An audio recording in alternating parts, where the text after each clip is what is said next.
Mali ng binangga ang import ng kalaban, parang bumangga sa pader. Ala Stephen Curry na naman si Kevin Kiambao, nag-showtime ang strong group. Pumakita si Justin Baltazar, hindi binigyan ng chance ang kalaban, nangasar pa itong fan. Semi-finals na, strong group athletics laban sa Beirut Sports Club. Nakakalaban na natin to nung Elims at tinambakan nga lang yan ng SGA. Well, nauna na sa finals ang koponan ni Wael Arakji. Manalo tayo dito, kita-kits na sa finals. Well, first quarter, first points of the ball game, nakuha yan ni Dwight Howard. Rebound sa mintes na tira ni Robertson. Pero takeover ang import sa Beirut na si Dart Tucker. Ang naturalized import din ng Jordan. 7 straight points ang isinagot ni Tucker. Aggressive agad ang import kumpara sa unang beses natin silang nakalaban. Dahil sa kanya, panandali ang nakalamang ang kalaban. Bago sumagot ng 5 straight points, ang UAAP MVP na si Kevin Kiambao. Starting 5 ngayon si Balti. Solid first quarter, nagtala ng 4 points si Baltazar. Kalmado lang sa kanyang tira. Ganun din si Dwight na kumpiyansang tumira sa labas. Pasok ang paboard na tira. Eto na naman si Kevin Kiambao, another 3-pointer. Paborito talaga ang corner mga bro. Bawi ng alley-oop play si Tucker at Alexander. Pero tinapos natin ang quarter sa tres ni Mackenzie Moore at Francis Escandor. Yun nga lang, nakapuntos pa sa dulo ang kalaban kung saan nanginayang doon si Coach Charles Chu. Lamang tayo ng 5 points sa first quarter, 22-17. Second quarter, 5 to nating start para sa ating mga pambato. Pinabayaang libre ng kalaban si Heading. Pinagbayad tuloy Dwight Howard, easy 2 points sa ilalim. Unang beses nakatikim ng double digit lead dyan ng SGA.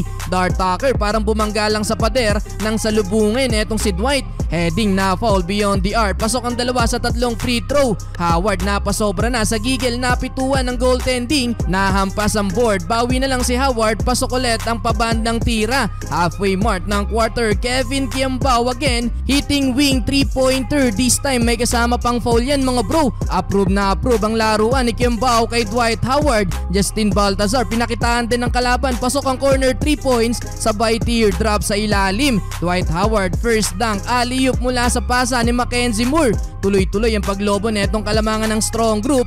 Di pa tapos si KQ, nagdala pa ng 2 points. Total of 14 points sa first half. Ang UAAP MVP, nagpabaon din ng huling 3 si Balti. Napaka-solid ng performance ni Baltazar, gamit na gamit kay Coach Charles Chu. Sigawan na din ng uwian na ang crowd. Well, 12 points para kay Balti, 11 points naman para kay Howard. Natapos ang first half, 16 points ang lamang ng strong group, 50-34. Third quarter, nag-showtime na ang mga pambato natin. Dwight Howard, binutata ang tira ng kalaban. Hawak natin ang momentum. Jordan Heading, gandang pasa para kay Dwight Howard, pinalusot sa bantay. Lumilipad na din si Andre Robertson, dang sa open court. Sunod-sunod na ang turnover sa kalaban mga bro. Wala nang makabantay sa ilalim kay Dwight. Andre Robertson again, humang time na naman ng former OKC Thunder. Napa-timeout na ang kalaban kung saan lagpasan na din sa 20 ang lamang natin. Nangasar pa itong isang fan. Well, hindi nakadikit sa single digit ng kalaban mga bro, kaya naman tambakan ulit ang laban. 73-49, end of third quarter. Well, fourth and final quarter, kahit tambak, humighlight pa ang kalaban. Nadakdakan ni Alexander itong si Dwight Howard, na-high pa ang import. Bawi naman si KQ after ng timeout at end one basket mula kay Dwight. Hindi na nakahabol mga bro ang kalaban. 3-pointer mula kay Jordan Heading. Lagpasan pa sa 20 ang lamang ng strong group. Kaya naman sa uli, panalo tayo mga bro. Finals bound na. Makakalaban sa finals ang koponan ni Wael Arakji.